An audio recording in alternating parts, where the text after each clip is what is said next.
तो hey guys, welcome back in my YouTube channel guys.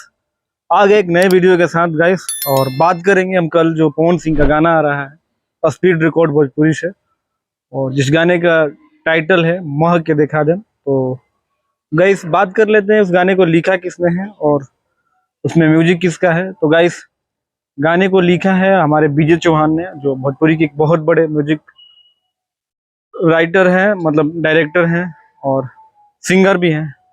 बहुत ही कमाल का है। और इस गाने में म्यूजिक है हमारे छोटू रावत जी का, जो पवन सिंह के लिए बहुत अच्छे अच्छे म्यूजिक दिए हैं उन्होंने। और शिल्पी राज के साथ ये गाना डुएट होने वाला है और बहुत ही कमाल का ये गाना होने वाला है। और शिल्पी राज जब भी आती है पवन सिंह के साथ एक अलग लेवल का धमाल मचा देती है। और चांदनी सिंह आपको पवन सिंह के अपोजिट देखने को मिलेगी, वही चांदनी सिंह जो अभी रिसेंट एक पवन सिंह का गाना आया था धनिया है जान, जो बहुत ही सुपर डुपर हिट गाना था। और देन उसके बाद ये गाना आ रहा है। तो आप लोग कितना एक्साइटेड हैं गाइस, कमेंट करके जरूर बताना। और गाइस आप चैनल पर नए होंगे तो चैनल को जरूर सब्सक्राइब कर लेना। मिलते हैं अगले वीडियो में, तब तक अपने भाई को दो इजाजत। जय हिंद।